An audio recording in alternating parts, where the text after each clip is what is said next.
Alrighty lads, welcome back to another episode of my Jerusalem playthrough where we have begun our first war with Ming where we attacked him directly. I've been looking at the Philippines here. I want to expand the charter a little bit. This is not exactly necessary, but I noticed there were a few provinces here which are Catholic. Go ahead and do that as shortly. Once we core up these provinces, we're going to go ahead and get another merchant there, which we hardly need, let's be honest. As far as Ming is concerned, I just want to make it clear that the way that I've kind of done this, leaving all of Ming and their tributaries to last, well, let's get straight into things here. Let me think. Do I need manpower? We're doing okay. I'll hold on to that. Is not ideal. It's not ideal because what's going to happen when I attack another tributary state is that Ming, if he honors the call to the next war, then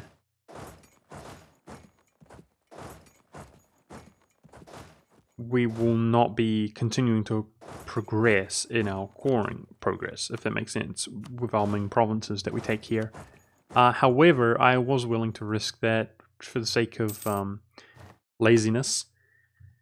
There's a few things to consider here. These are the provinces required that I want to take because those are his forts. So it means a couple things. It means that even if we declared on another tributary state, what I could do is declare on a large nation like this, where I can take core from them and just peace out Ming as soon as possible so our core continues to progress, and then take a big chunk from Lan Na, for example. That's one option we have, so it will just be unoptimized. But what I am wondering is if I take all of that money, if we go up to 80%, we do have a time constraint, yeah, we're waiting for this core to finish. If I go take all of that cash, what we might find, and if the war continues on for longer, is that Ming dishonors the calls. Okay, this is bad. I might just take the L here. I can't equip a general. So he was going to reinforce this guy. Okay. I just want to make sure we are trying to artillery barrage places all over the show. That's the plan. Alright, now I want to make my way up to sort of Beijing, which is the war goal. I might just start sieging down his territory though. It's something I want to do, but it's kind of nerve-wracking with these big stacks around, so let's just utilize big stacks to do that. To siege stuff down. That's a siege 1 general. Oh, stack wiped. Brutal. That's what happens, man. In the hills, didn't have a general equip. The Ming army is no joke. It's only slightly weaker than ours. So he's manning up on there. It looks like that's weird. He doesn't appear to have a large amount of reinforcements. Oh, he was retreating to that. Damn. I wonder if we can defeat them in 11 days. It doesn't look like it. But I'm coming to reinforce. So last episode we found out that we have unbalanced research, but I'm kind of willing for that to be the case here, as it just costs us corruption, which is just mostly money here. Oh nice, we did win that battle. Excellent.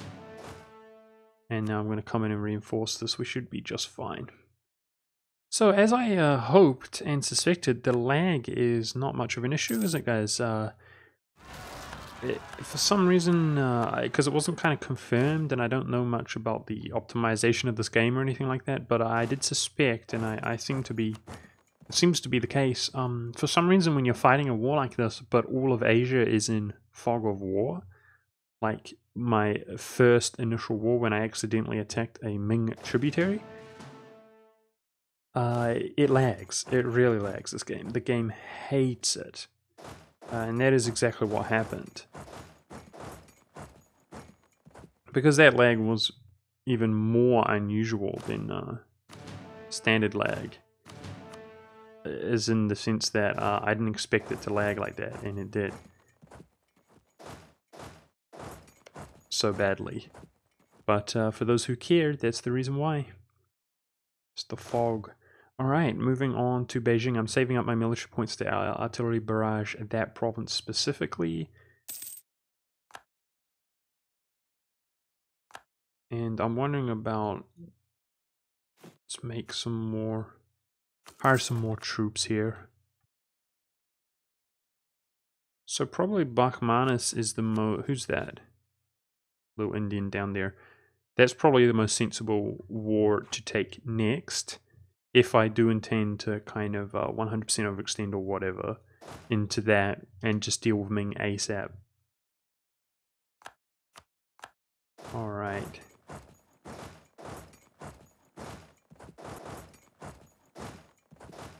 Let's go back up. These guys are doing fine. Let's just slowly push our way out, siege down the standard provinces.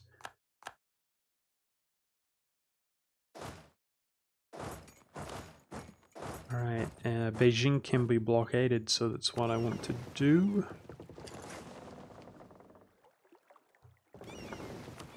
Maybe we should just abandon... stay together with our navy. Stay consolidated, because I don't want to rebuild tons and tons of navy if it can be avoided. Oh, he's about to get stack wiped if he gets caught. Oh, he got out. So let's rush this down ASAP. I've got a fort, siege 3 general. Very nice.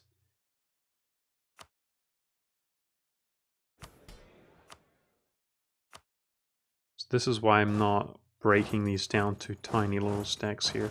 Let's just play a little bit more cautiously. He's only got 3k. 3k cannons. Alright, who cares about attrition? Let's go hurry this along. Because we're going to be done coring here in just a moment.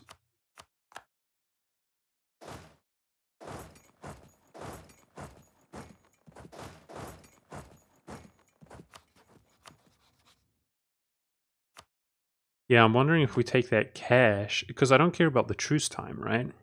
Truce time is insignificant. So I'm wondering if we take the cash, will it prevent him because he's too war exhausted? Oh. Oh, lost a ton of light ships there, okay. Who were protecting trade in Bengal. No big deal.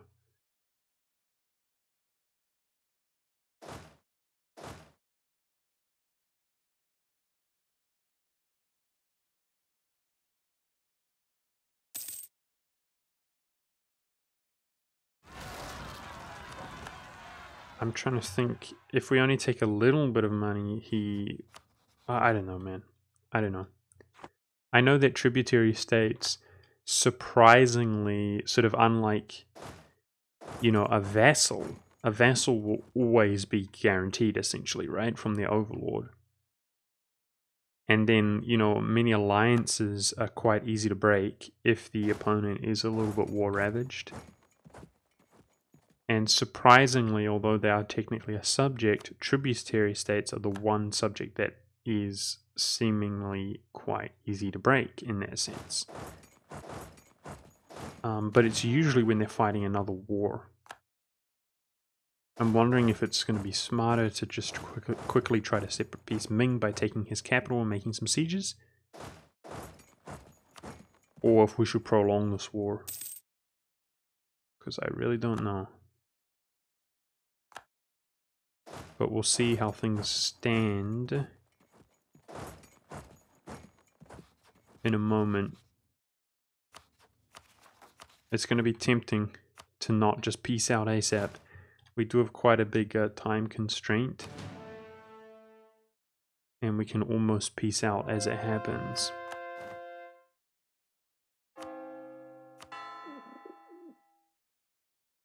A lot of our troops are sort of streaming down, our friends. I hope they don't get exiled and they can go straight into the next war. That would be good.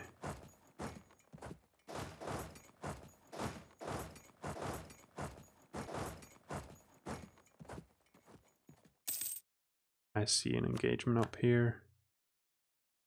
We don't have a general.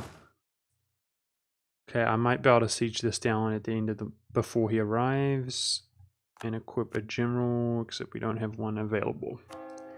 I don't want to use my ruler, he's too good.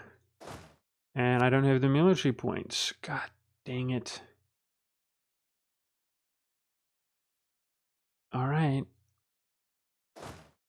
Gonna take a battle there. We have numbers. Oh man, we're gonna get ripped.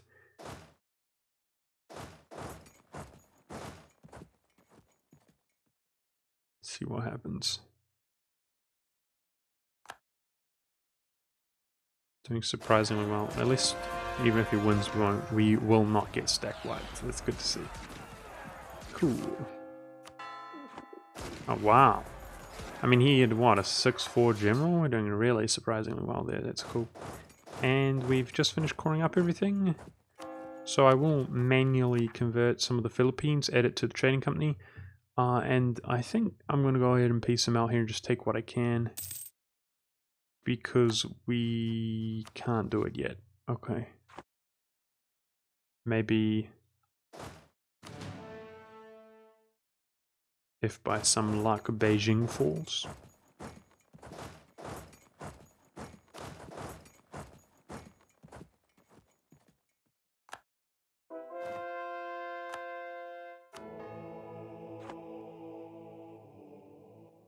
So let's do this into the trade, convert them up and add them. I do have a Dara stack to help us stabilize. And maybe I should focus out that region in that case. With my missionaries, add it to the trading company so it's stable, and then hopefully we don't have to deal with rebels there again.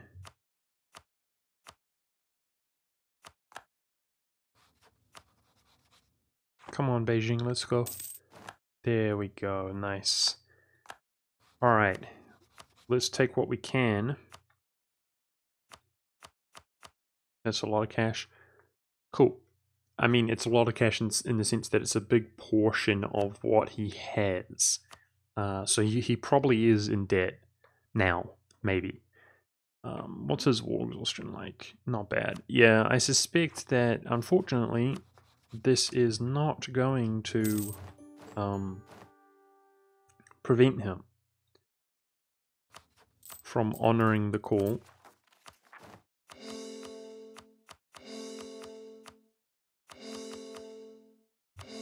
So, I believe he has no forts now, and his capital is here on the coast even.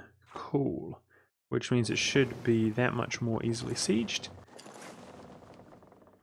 So the plan, of course, is to now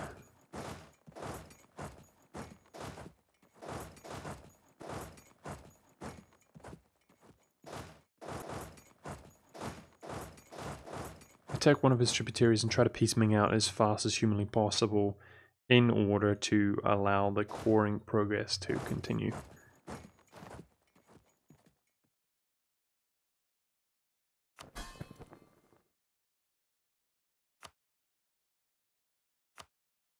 Good stuff. And then basically set at war. Okay, so I suppose theoretically, any time that we wait will just increase the likelihood that, oh, we are converting that. That was just automatically, because I didn't manually do that. Cool. Alright. Yeah, I suppose any time that we wait is just theoretically going to increase the likelihood that he will back them up. So with that in mind, I think this is the smartest target. And let's go. My prediction is Ming will back them up. And like I said, we want to focus Ming out here. So I'm not even going to be using my high quality generals here. We'll use them over here. Yep. Ming does in fact back them up, but I'm wondering at some stage if that would not happen. I don't know.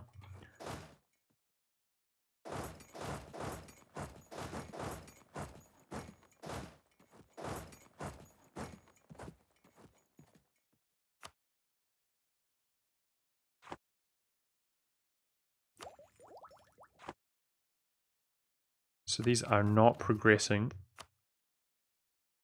But we're hoping, of course, if we drop this like instantly, just generally make some other sieges in the meantime.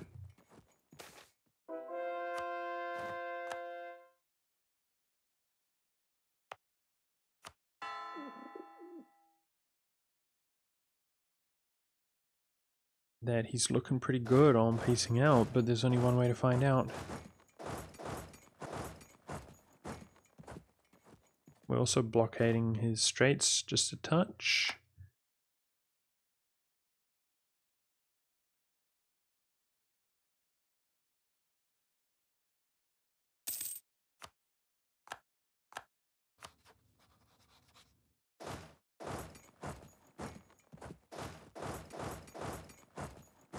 See, he's still high enthusiasm. Annoyingly.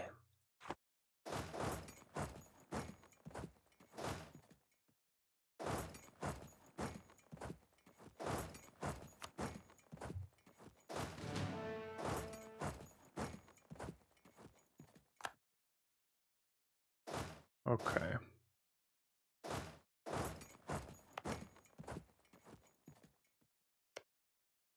I find it funny how so often a nation, it's like automatic, the AI, when it switches capital, it goes to another high dev province. I swear, dude, especially if you're playing Tor, like the AI Ming is, the way to go, guys, is to put your capital on a low dev province, you know, that has nice potential if it was developed up.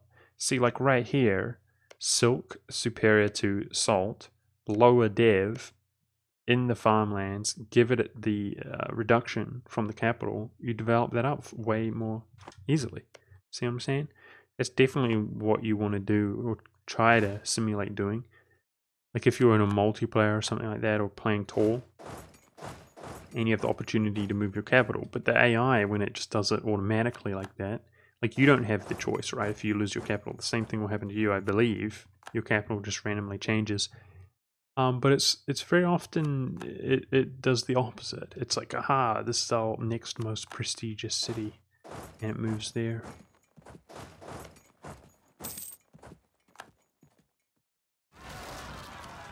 Oh damn! 51? Are we over? No, that's a big rebel stack, dude. Damn, they'd be hating.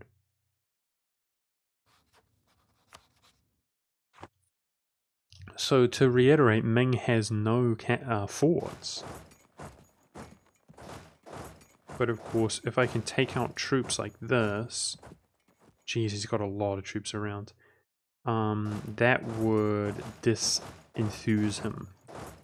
But so would just generally sieging provinces. Okay, I think that's my good general. Yeah, so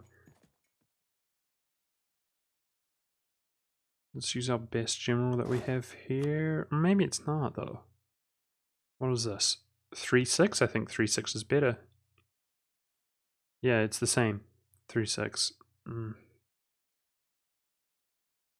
Okay. I'm going to equip him there in case we are getting -1s for our maneuver. Oh, beautiful stack wipe. Get wrecked.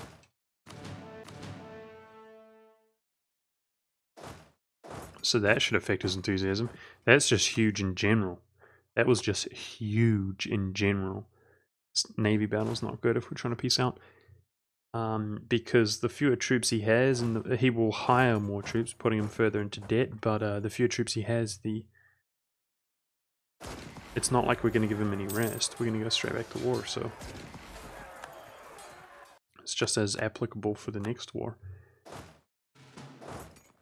Now, Great Britain is at 98%, guys, and it looks like they will be integrated this episode. Is that a stack wipe? Oh my goodness, huge. That was huge. And it looks like this will be a stack wipe as well if he can't retreat. Oh, the dream is real. Awesome. Feels good, man. Even at such a late hour, guys, feels good, man.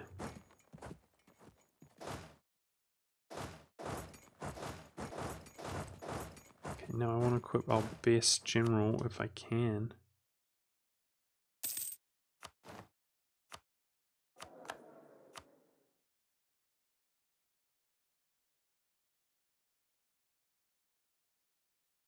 Is there any accepted culture? Breton. So be it. Spy networks. We really need that, right, guys?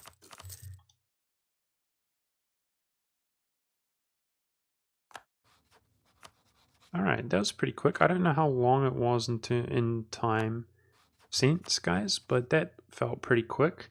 Things about to be pieced out here. And for some reason that general's not available. 3-6 is still our best. Coastline. I think we should win that. He's got 4-1. That's really bad general.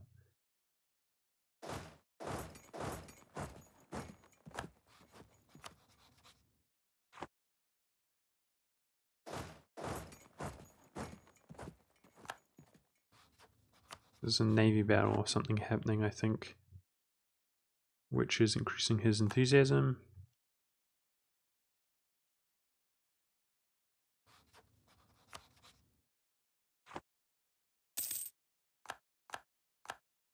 Nice.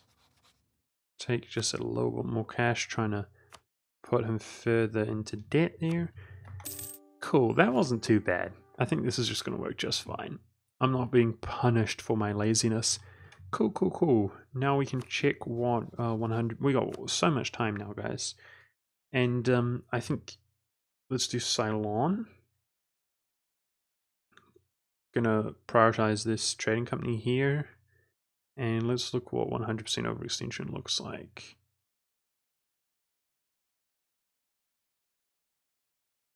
So we can get the entire Ceylon region and increase our influence in Bengal. Awesome. Probably take that, but I need to go occupy it. Cool. So then obviously we're gonna do this war, peace out once these are caught up, and then I'm gonna take the opposite approach, where I'm gonna be attacking a smaller tributary.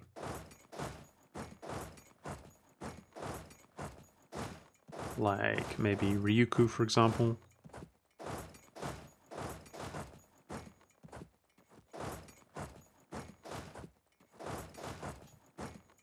And take another big chunk out of Ming. That's the intention.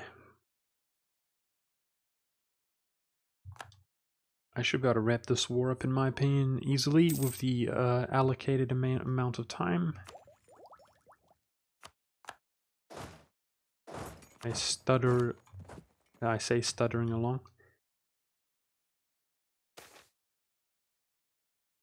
What's this?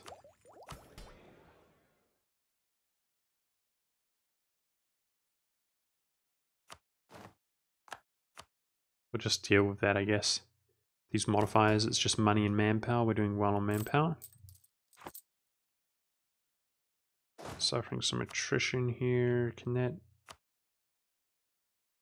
that maneuver did in fact alleviate that, apparently. Let's go take this guy out. Now my sailors are diminishing. So let's dock them.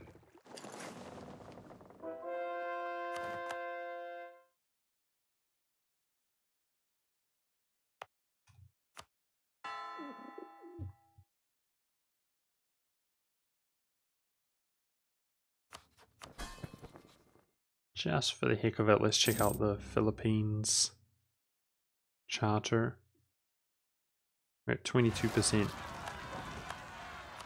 We will definitely gain enough, however. Is Madagascar all converted? It is. Good, good. Don't want to deal with that again.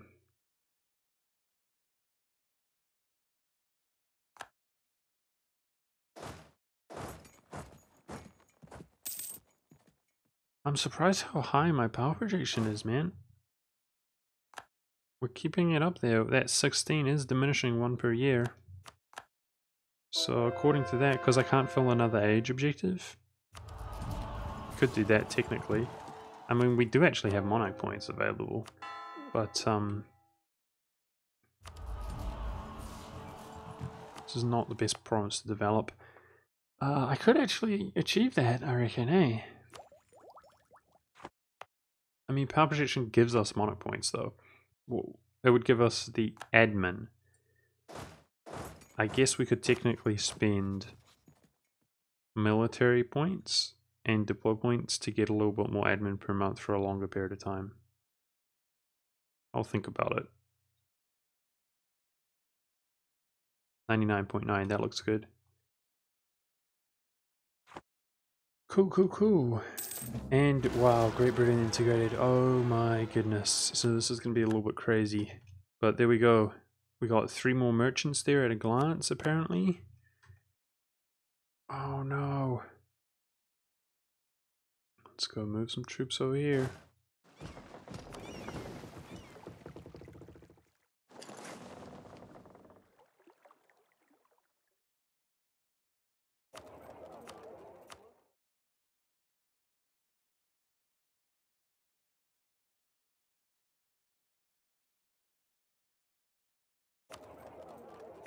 This we should probably send there, just for the sake of training in the long run further.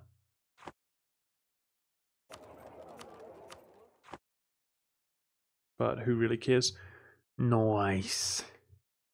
So we got British Louisiana, British Columbia, which is not giving us a merchant because it's too small.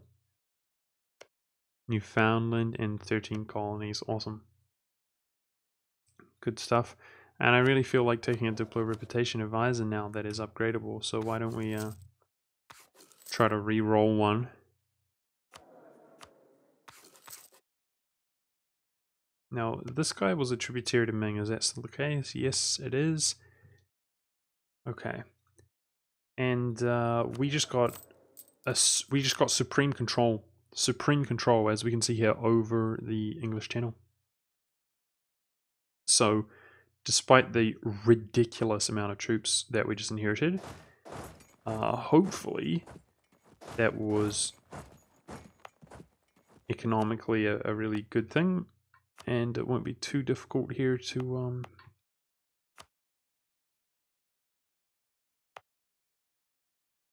make that become apparent.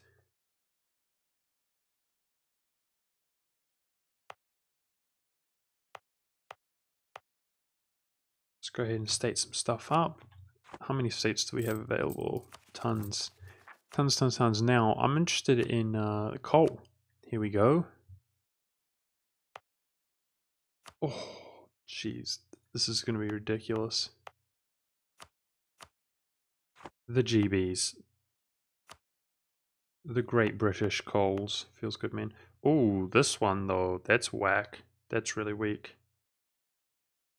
So he actually was able to build... Oh, wait, he doesn't have a furnace.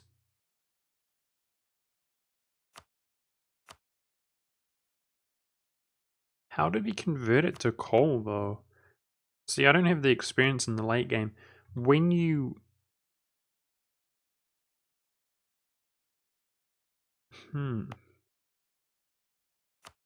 That doesn't have a furnace either. Why would he not have a furnace there?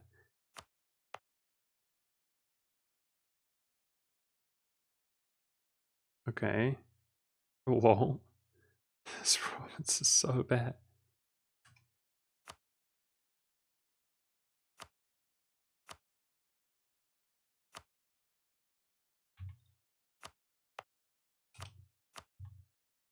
So poorly optimized. Wow, that's quite disillusioning. Why are you so dumb, Great Britain?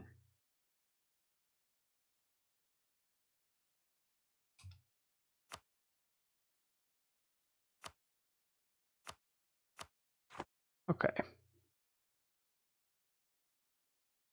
Which one's here? High.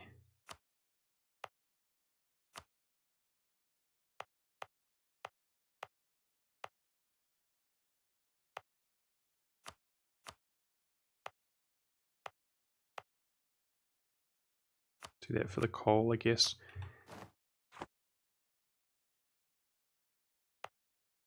I think that's all the coal. I'm interested in the coal. Yeah, I think when you, maybe you like activate all the, I thought it was one province at a time, but I've never done it myself. But I guess you activate all coal and get rid of the other resources. That's why I'm I'm interested in him doing it in low dev provinces, but then he doesn't even have the development or the buildings built. Really weird stuff. Anyways, GB just gave us a ton of navy, and I'm sure we got a lot of light ships. We don't need those light ships to be in the English Channel because, like I said, we have supreme control. So I'd be really interested after staying those provinces up to see how we're looking economically. My prediction is that that was like worth it. We don't have to delete any units or anything, but he did have, keep in mind, he did have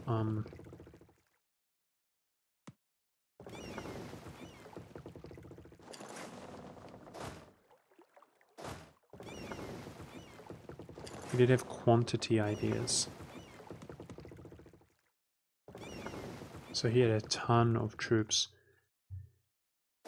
Now I suspect I don't know, man. Maybe we should be integrating Scandinavia faster. No, we're definitely doing it slower because our reputation was hit from that. But that was interesting. The Great British integrated. Looking real nice. I like Jerusalem's color, dude. White. I actually like a lot of the nations like Austria with their white color. Looks really good. Alright, let's take a look here. No. So we're definitely much poorer. But keep in mind, guys, our merchants and so on are walking out. I suspect it would, especially if we, oh, look at these light ships. Especially if we put these to work, it's definitely going to be, you know, in our favor. But at least we're not in the negative, so that makes my life easy. Unite home region. Nice. Is there any reason not to do this? I don't think so. That's fine.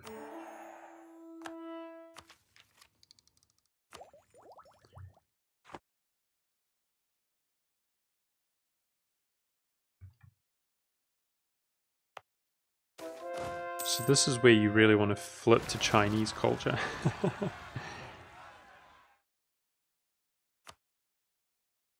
To core up these provinces quickly.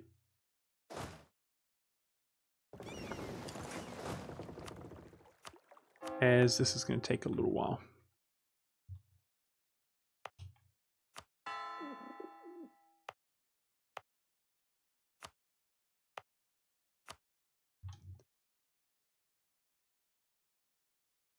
Uniting Scandinavia is going to make Africa look better, which will be cool. And I suspect that after adding that, we probably just gained another merchant here.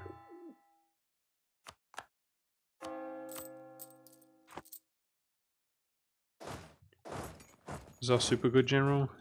Yep, our best one. Yep, another merchant here. So exactly where do we want to throw that down? Australia has only 9 ducats there. Wait, oh that's right, different Australian colony. Yeah, with the capital in New Zealand. I think I'm sending someone there, so I guess Beijing.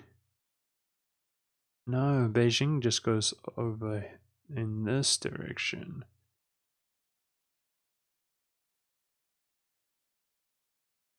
So we could start training some wealth through Russia. Really? I guess that's why Beijing's decent to be collecting in. Oh, I'm learning Chinese trade. For sure. Because there's not typically going to be one nation that dominates this and pulls a lot of wealth out, and it's very hard due to the distance for nations to train out of Beijing. So this is kind of end node-esque. That's why you want to pull everything into Beijing. I get it.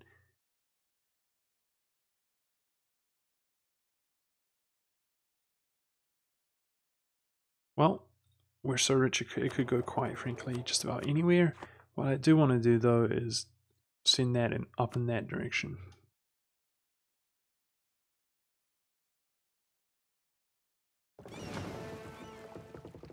Wow, those heavy ships.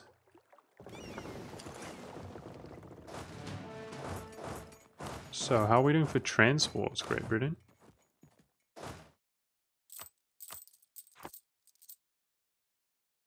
He probably had the odd unit all over the place, like this.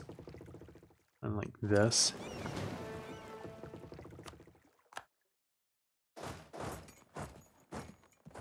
Which I guess can land in Asia, there's no harm in that.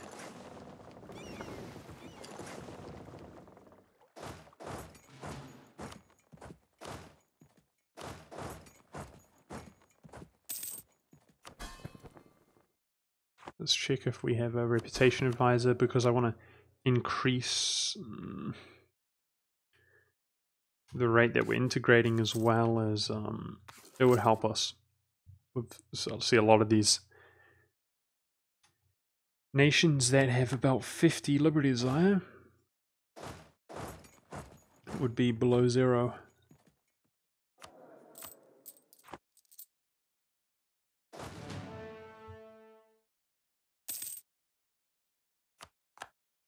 Yep, we did perfectly well in this sense of speed with Bachmann, doing just fine.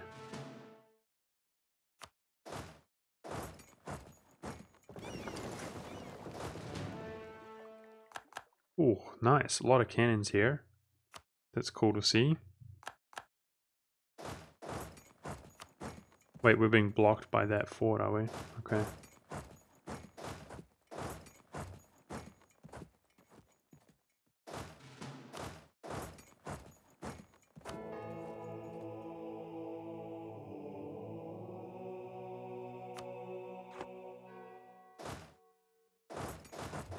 Alright, well, it's always a little bit overwhelming to integrate a nation like that. We probably have tons of, you know, the odd stuff around. Surprisingly, it's often not that bad. Not as bad as I would kind of think. So we don't have transports here at all. That's kind of annoying because GB is kind of stuck out here. This is obviously what these this English Navy was doing, is ferrying people all around the world. But I'll go liberate those kind of stacks and in due time.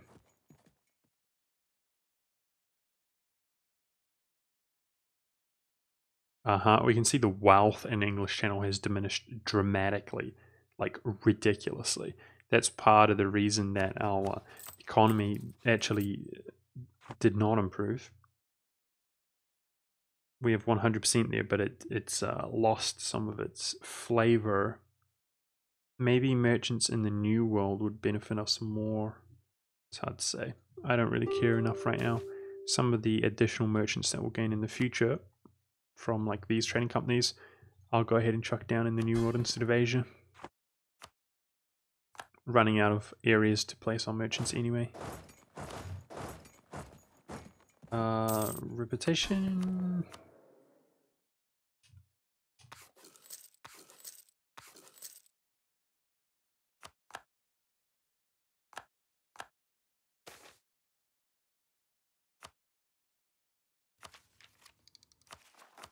And we're only halfway there. Integrating the Mings. Now, one thing I do want to do, because we stated up stuff, just for the lols, build some counting houses.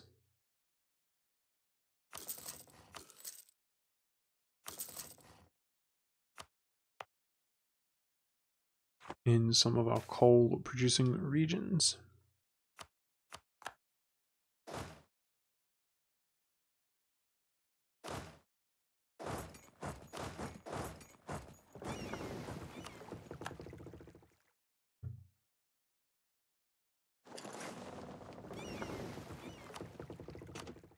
So I think these light ships will probably serve us out here in Asia, but I know the heavy ships will as well. And they're all upgraded. That's cool to see. Oh, I should convert this. Because the whole island here, Brunei, is or Indonesia, I suppose, is pretty much stable if I can just add them all to a trading company. I mean, right now we're 100% overextended, and yeah, they're pretty much stable. So I'll manually do this province next, add it to a trading company, and we can hopefully move that stack elsewhere. Yeah, we could do with... Oh, we do have an unrest advisor, never mind.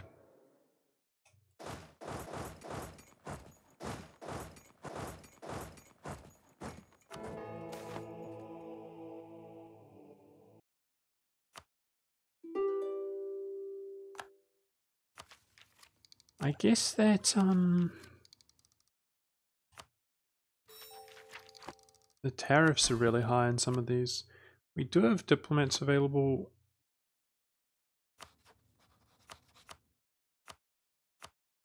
Try improving some relations. Ah, I hate rolling advisors, dude, but it's a necessary evil sometimes. It's just like, give me the right advisor one time in your life, you know? Can seemingly take forever, but there's a Greek one. Woohoo! That will benefit our economy, as like 2 nations or so just became less liberty desired, which means they'll pay us tariffs.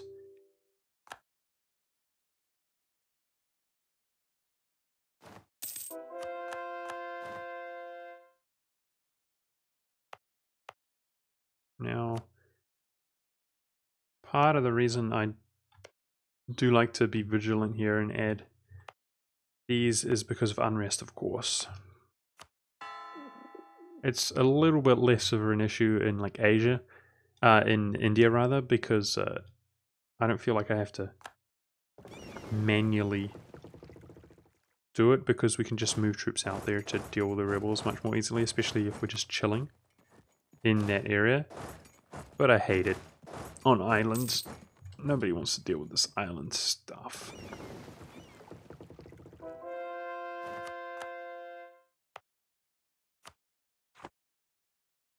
But it seems like we're converting all of those and this one.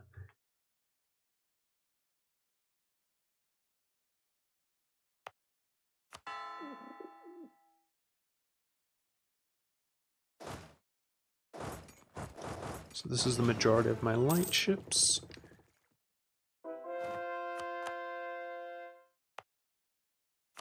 Cool. Hopefully the Philippines is stable now.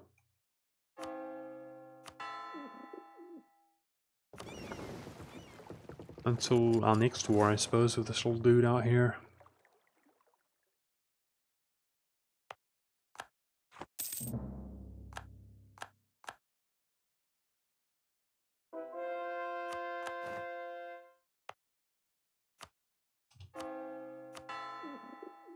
And if I can get an additional 800 admin points from something, we do have 15 per month right now.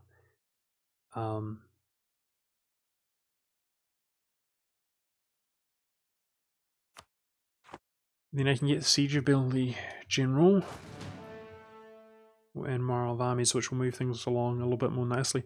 I'm quite impressed though, guys. We're a nation who just has 5 discipline modifier to our military. That's about it, I think. 5 discipline, apart from some, you know, modifiers that don't exactly actually influence your combat strength. And we smashed, man. I'm proud of myself. We were so much more powerful than them, right? So that's cool. Oh, let's just add stuff to the estates. Oh, let's also, I suppose, accept English.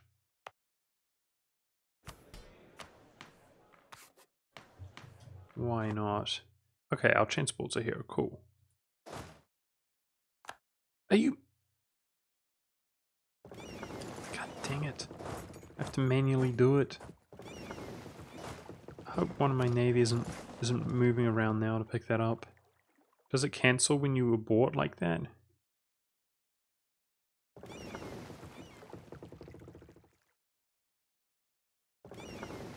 There's one there. This one there. No, I think it aborted. Good. For automatic transferage.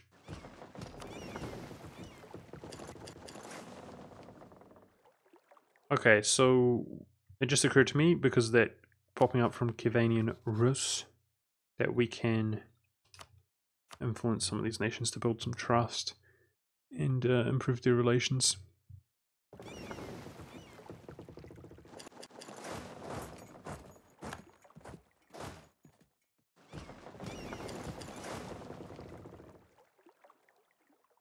Let's march out to the east, boys. Let's go.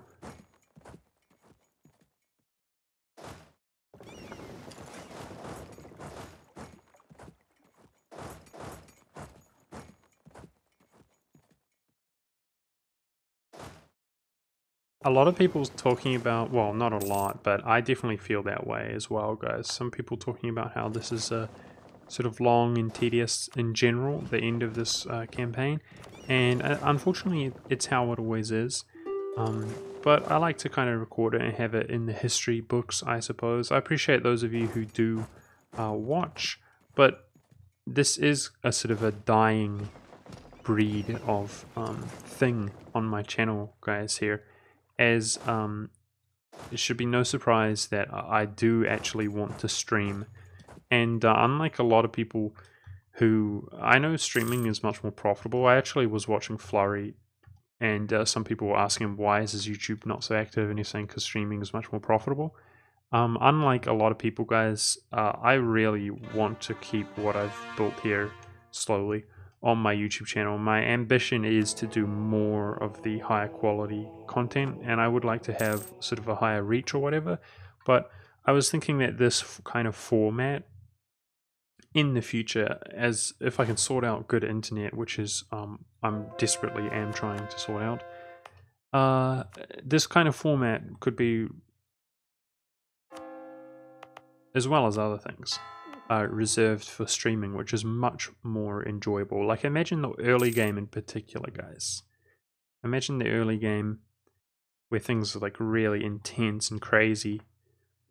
If you guys are watching, it's way cooler. But that's kind of... Did I core stuff up and just breeze over it? Yes, I did. I did. It wasn't long, though. Come on, Mike. Let's go. Let's, peace out. 99 over extension. Sweet. But yeah, neither do I just want my YouTube channel to be sort of an archive.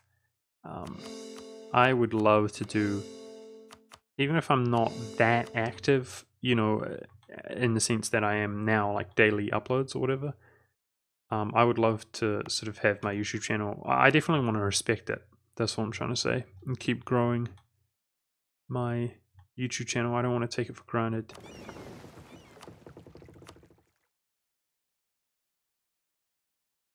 And yeah, it will require some thought, because neither do I just want, there it is, Bengal, my live stream to just be playing long, sort of monotonous games. I have a lot of ideas, guys, but it is what it is.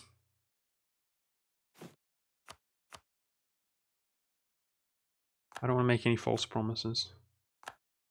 Cool. This was a good episode, though. We did a lot of stuff. I hope you guys enjoyed. Thanks for watching. Integrating GB, taking big chunks of land, and next up, we're going to be taking a small tributary with the intention to take another big chunk out of Ming. So I'll see you there next episode.